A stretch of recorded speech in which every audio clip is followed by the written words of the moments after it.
Bismillahirrahmanirrahim. Assalamualaikum warahmatullahi Wabarakatuh. Perkenalkan kami dari Pok 3. Akan mempresentasikan hasil diskusi kami mengenai vitamin.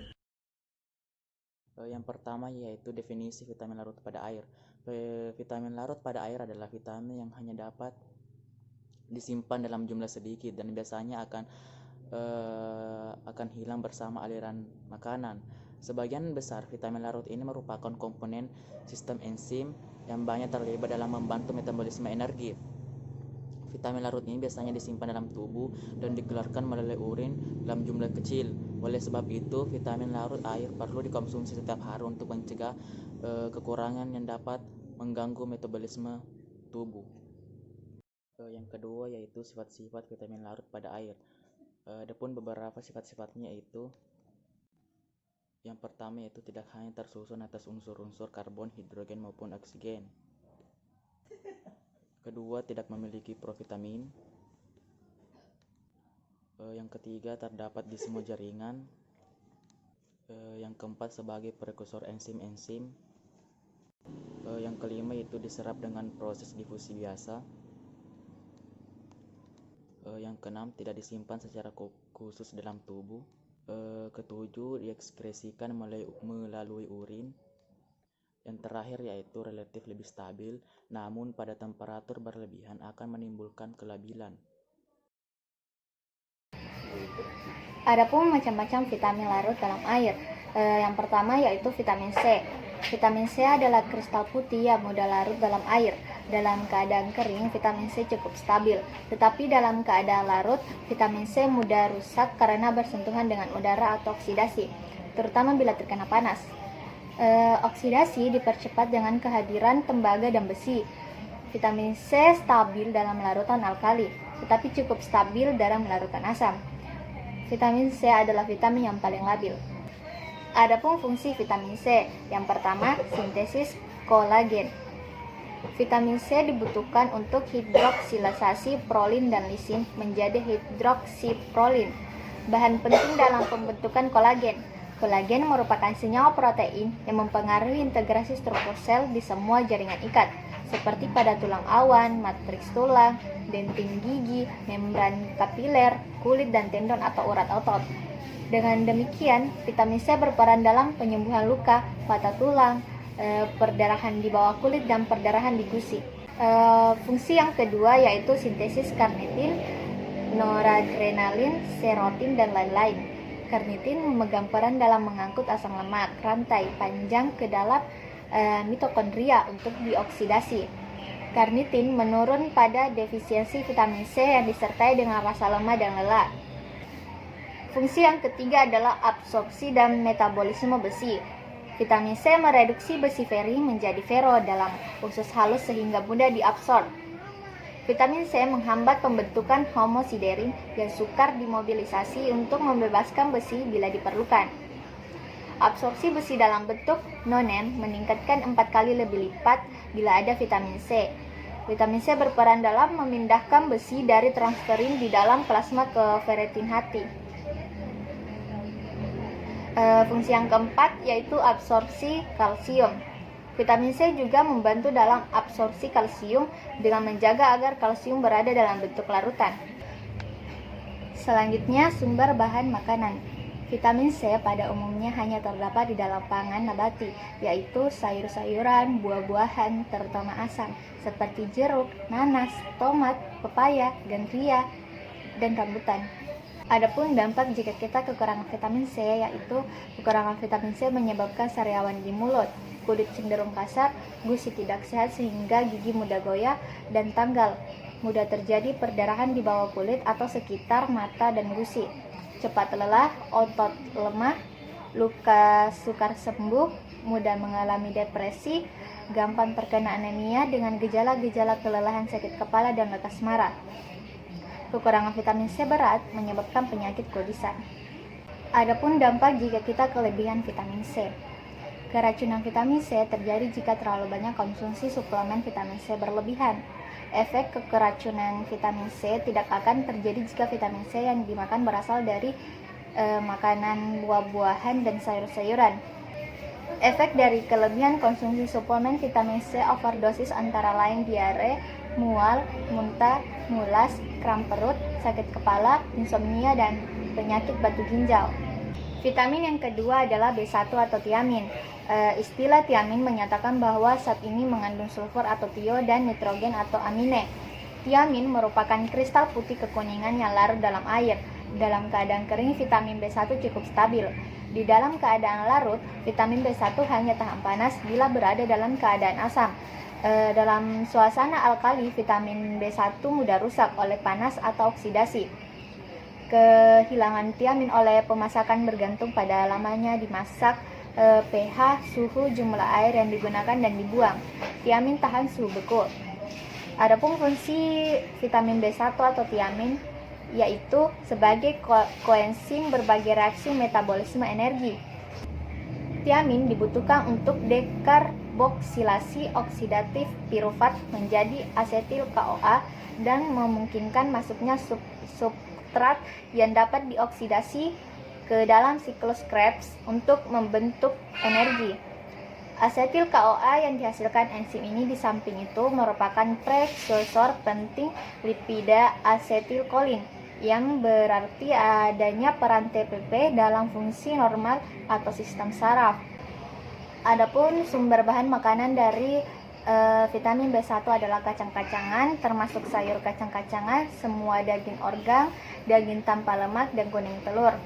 Unggas dan ikan juga merupakan sumber tiamin yang baik. Tiamin di dalam serelia utuh terdapat di dalam sekam atau lapisan aleuron dan benihnya. Roti dibuat dari gandum utuh atau whole wheat kaya akan tiamin. Adapun dampak jika kita kekurangan vitamin tiamin yaitu dapat merusak sistem saraf dan keracunan otot. Gejala kekurangan yang lain adalah irama jantung yang tidak normal, gagal jantung, kelelahan, susah berjalan, kebingungan, dan lumpuh. Adapun dampak jika kita kelebihan, sistem saraf akan terpengaruhi. Hal ini karena reaksi hipersensitif yang dapat berpengaruh pada kelelahan, sakit kepala, sifat lekas marah, dan susah tidur. Sistem darah dapat terpengaruh karena denyut nadi menjadi cepat. Vitamin yang ketiga adalah vitamin B2 atau riboflavin. Dalam bentuk murni, riboflavin adalah kristal kuning.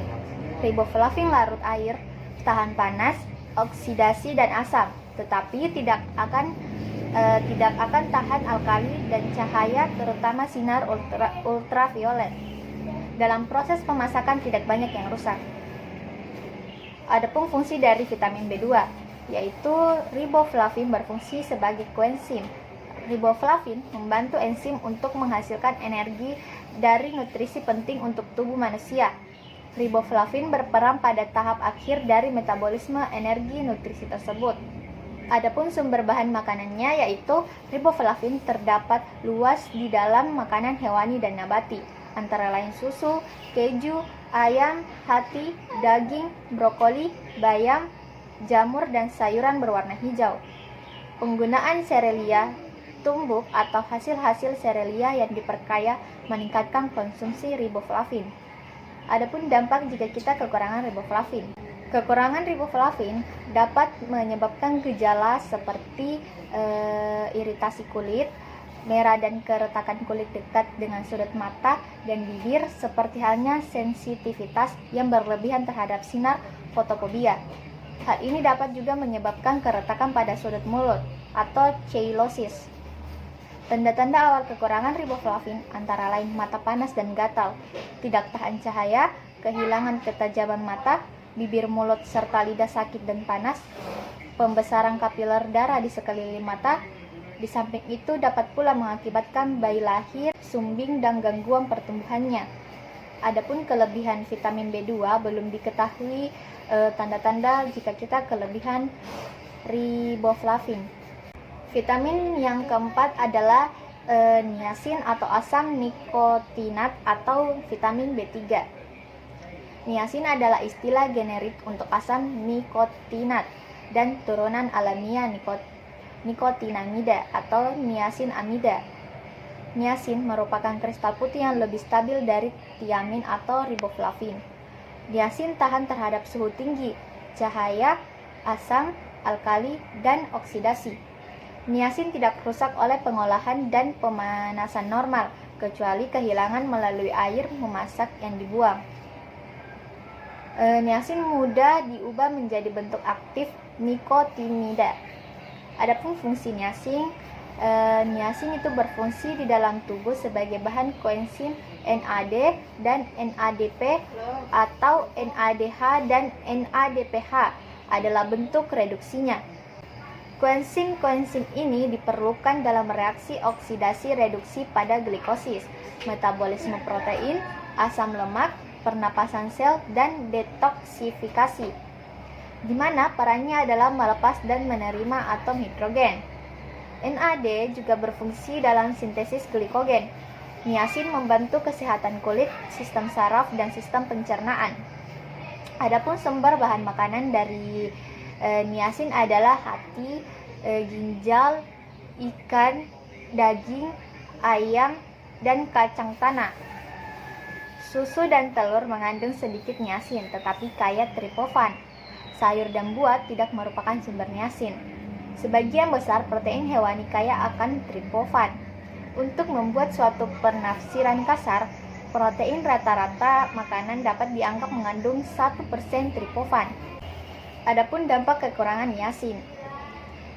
Pada tahap awal, tanda-tanda kekurangan niacin adalah kelemahan otot, anoreksia, gangguan pencernaan, dan kulit memerah. Kekurangan berat menyebabkan pellagra atau penyakit kekurangan niacin, menunjukkan gejala seperti dermatitis, diare, dan dementia. Hal ini meluas di bagian selatan USA pada awal 1900. Gejala kekurangan niacin lainnya adalah kehilangan nafsu makan, lemah, pusing, dan kebingungan mental. Kulit dapat menunjukkan gejala dermatitis simetrik bilateral, khususnya pada daerah yang terkena sinar matahari langsung. Adapun dampak jika kita kelebihan niacin.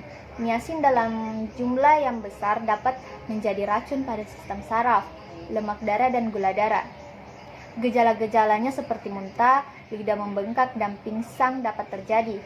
Lebih lanjut, hal ini dapat berpengaruh pada fungsi hati dan dapat mengakibatkan tekanan darah rendah. Vitamin yang kelima adalah biotin atau vitamin B8, yang dimana biotin adalah suatu karbon monokarboksilat terdiri atas cincin imidazol yang bersatu dengan cincin tetrahidrotiofen dengan rantai samping asam valerat. Biotin tahan panas, larut air, dan alkohol serta mudah dioksidasi.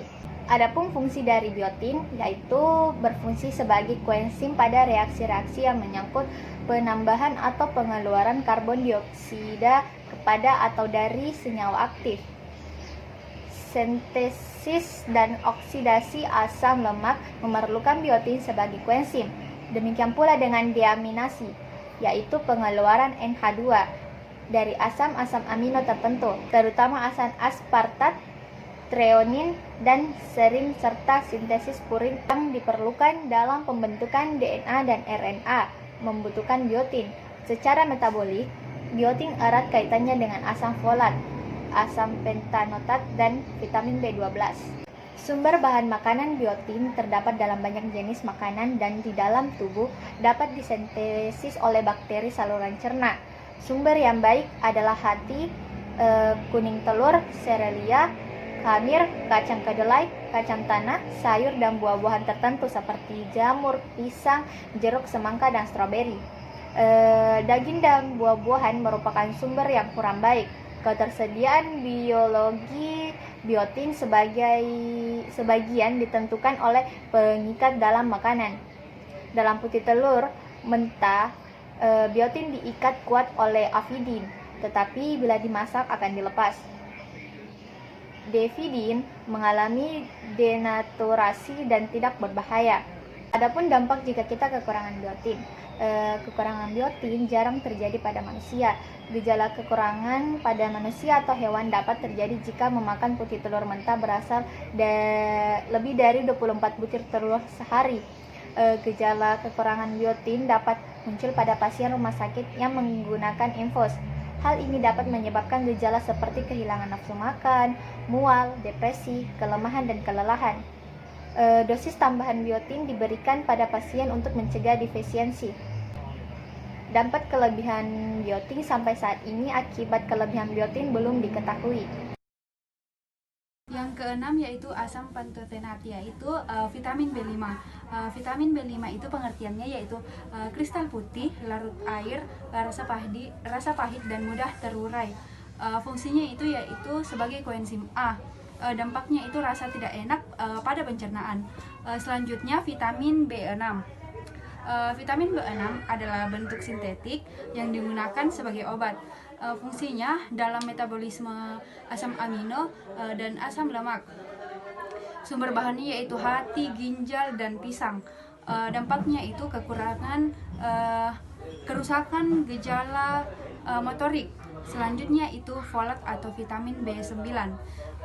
Vitamin B9 yaitu genetik sekelompok ikatan yang secara kimiawi sama dengan asam folat. Fungsinya itu pembentukan sel darah merah dan sel darah putih dalam sumsum tulang belakang. Sumbernya itu biji-bijian, kacangan, dan lain-lain. Dampak dari vitamin B9 atau folat yaitu dapat mengurangi darah.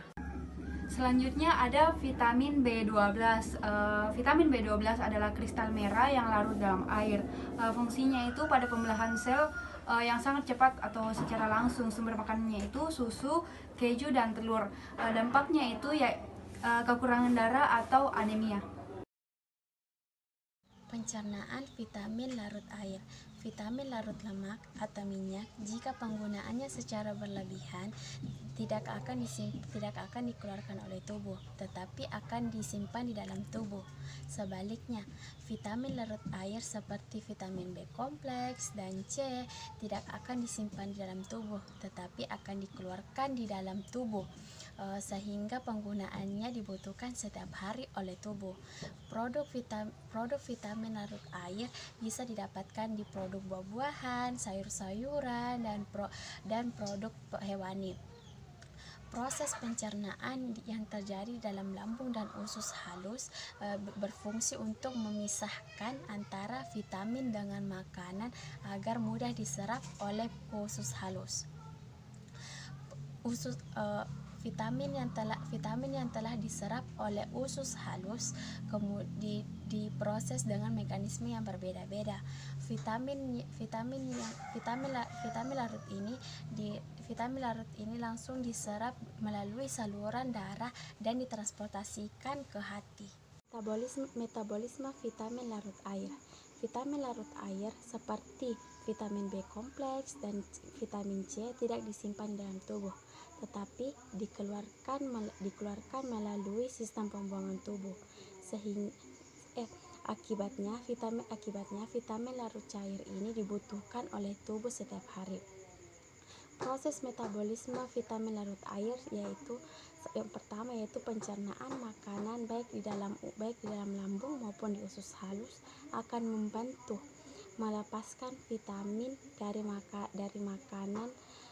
makanan untuk bisa diserap oleh usus halus.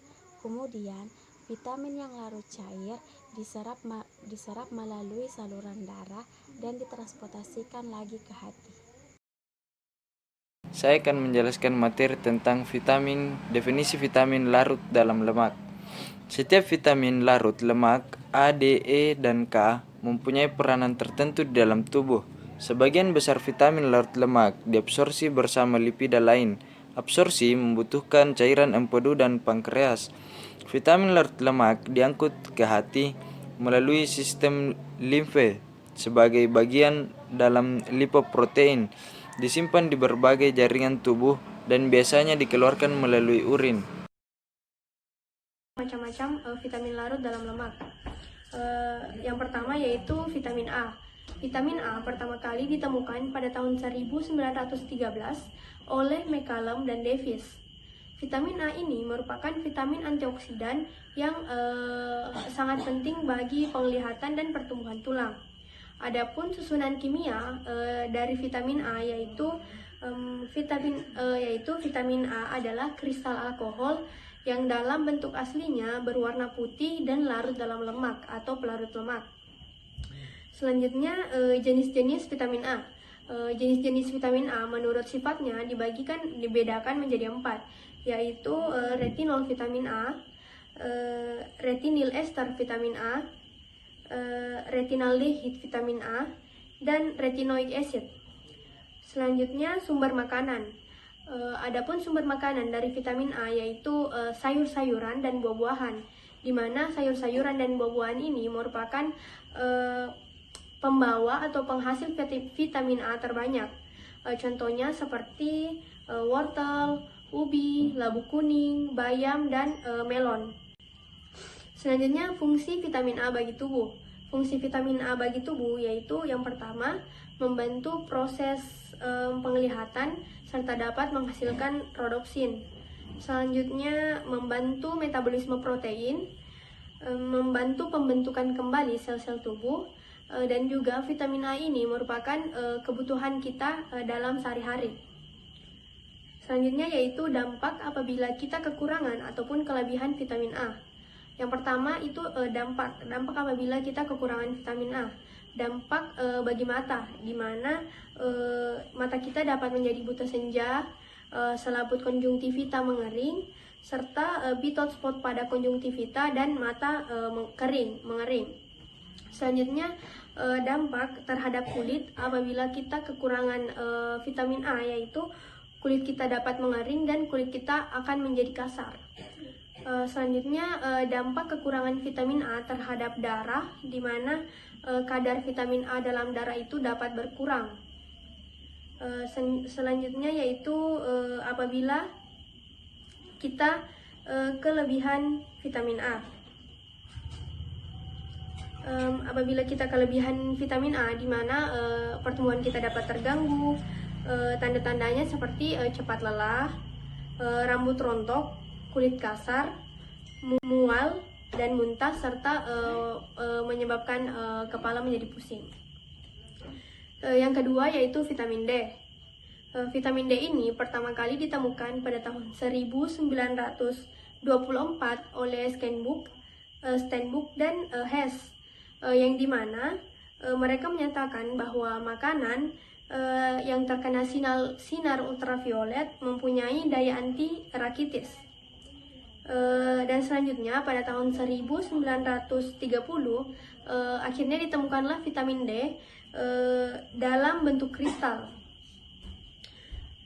Selanjutnya, adapun susunan kimia dari vitamin D ini yaitu vitamin D adalah nama generik dari dua molekul, yaitu ergokalsiderol dan kolakelsiferol. Selanjutnya, sumber makanan dari vitamin D yaitu contohnya seperti telur, hati dan ikan, susu dan margarin. Selanjutnya, fungsi bagi tubuh. Adapun fungsi vitamin D bagi tubuh yaitu membantu absorpsi Ca dan P dalam tubuh atau dalam usus halus, membantu transport Ca dalam sel, pembentukan tulang dan gigi dalam bersama-sama Ca dan P. Selanjutnya, menjaga keseimbangan Ca dan P dalam tubuh. Tulang dan gigi dalam bersama-sama Ca dan P. Selanjutnya, menjaga keseimbangan Ca dan P dalam tubuh. Selanjutnya, dampak apabila kita kekurangan ataupun kelebihan dari vitamin D yaitu dampaknya dapat menyebabkan penyakit rakitis pada anak-anak, dapat menyebabkan osteomalasia pada orang dewasa, hipoplasia dan kerusakan gigi. Selanjutnya, rakitis dan osteomalasia di daerah tropik, serum Ca rendah sehingga dapat menyebabkan manusia menjadi kejang-kejang. Selanjutnya, adapun apabila kita kelebihan vitamin D, kita dapat gejalanya yaitu seperti muntah-muntah, sering kencing dan mencret, nyeri saraf urat, rasa sakit kepala dan kepala pusing, serta rasa sakit pada otot-otot dan tulang. Baiklah, mungkin itu sedikit penjelasan saya mengenai dua macam dari vitamin larut dalam lemak. 3. Vitamin E. Vitamin ini ditemukan oleh Evans dan Bishop pada tahun 1920. Asal kata vitamin E atau tocopherol adalah bahasa Griek. Tokos yang artinya kelahiran, peren yang artinya mengandung atau membawa, menggunakan akhiran ol karena vitamin ini membawa suatu senyawa sterol. Jadi vitamin E atau tocopherol adalah vitamin yang penting bagi proses reproduksi atau kelangsungan keturunan. Vitamin ini sering juga disebut dengan antisterilitas. Susunan kimia. Vitamin E tidak berbau dan tidak berwarna, sedangkan vitamin E sintetik yang dijual secara komersial biasanya berwarna kuning muda dan kecoklatan. Vitamin E larut dalam lemak dalam sebagian besar pelarut organik, tetapi tidak larut dalam air. Adapun rumus kimia dari vitamin E adalah C29H50O2. B. Sumber makanan. Vitamin E banyak tersedia dalam sayuran dan minyak biji-bijian dan dapat ditemukan dalam bentuk margarin, salad dressing, dan shortening. Minyak kacang dan minyak kulit gandum mempunyai konsentrasi vitamin E yang tertinggi. Tingkat selanjutnya adalah minyak jagung, minyak biji matahari. 1 sendok makan dari sumber tersebut mengandung lebih dari RDA vitamin E. Sebaliknya, lemak hewani seperti butter dan susu hampir tidak mengandung vitamin E. Hal ini dikarenakan vitamin E mudah rusak oleh pemanasan, maka akan lebih baik memperoleh dari makanan segar. C. Fungsi bagi tubuh. Fungsi vitamin E bagi tubuh manusia antara lain yang pertama, mencegah oksidasi vitamin A dan karoten dalam usus halus. Kedua, mempengaruhi pada proses reproduksi atau kesanggupan untuk memperoleh keturunan. 3. Dapat membantu penutupan luka karena mempengaruhi pembentukan porotobin di dalam hati. 4. Merupakan obat mujarab bagi gangguan menstruasi. 5. Mencegah keguguran. 6. Meningkatkan reproduksi air susu. 7. Dapat membantu memperpanjang usia manusia. 8. Kebutuhan vitamin E. 9. RDA untuk vitamin E adalah 10 mg per hari untuk pria dan 8 mg per hari untuk wanita. D. Dampak apabila kekurangan atau kelebihan akibat kekurangan defisiensi vitamin E. Pertama itu, kekurangan yang ekstrim dapat menyebabkan jangka hidup butir darah merah menjadi lebih pendek, yaitu hanya 110 hari dibandingkan 1, 2, 3 hari pada kondisi normal. Dalam mengakibatkan kegagalan mempunyai anak. 3. Pada wanita hamil akan menyebabkan bayi lahir prematur dan berat badan bayi yang lahir relatif rendah. Akibat kelebihan ekses vitamin E tidak ditunjukkan oleh semua manusia, tetapi ada individu yang menunjukkan gejala keracunan yang ditandai dengan rasa mual. 1. Vitamin K. Vitamin ini ditemukan oleh D. Edam dari Poneham pada tahun 1935. Vitamin ini dikenal sebagai coagulation vitamin, karena itu penting artinya mencegah pendarahan yang berakibat fatal. A. Susunan kimia. Vitamin K adalah vitamin yang cukup tahan terhadap panas. Vitamin ini juga tidak mudah rusak oleh rasa memasak biasa, termasuk cara memasak menggunakan air. Vitamin K tidak tahan terhadap alkali dan cahaya. Adapun rumus kimia dari vitamin K adalah C31H46O2. Sumber makanan. Sistem pencernaan dari manusia mengandung bakteri yang dapat mensintesis vitamin K yang sebagian diserap dan disimpan dalam hati. Tubuh perlu mendapatkan tambahan vitamin K dari makanan. C. Fungsi bagi tubuh. Fungsi vitamin K bagi tubuh adalah: pertama, membantu pembentukan porotobin dan zat pembeku darah lainnya sebagai kofaktor dalam pembentukan karboksi glutamic aciduria. 3. Kebutuhan vitamin K. 4. Kebanyakan sumber vitamin K di dalam tubuh adalah hasil sintesis oleh bakteri dalam sistem pencernaan. Sumber vitamin K dalam makanan adalah hati sayur-sayuran berwarna hijau yang berdaun banyak, sayur sejenis kubis atau kol, dan susu. D. Dampak apabila kekurangan atau kelebihan. Akibat kekurangan atau defisiensi vitamin K adalah tidak dapat dibentuk oleh porotobin oleh hati. sehingga darah sulit membeku jika mengalami luka.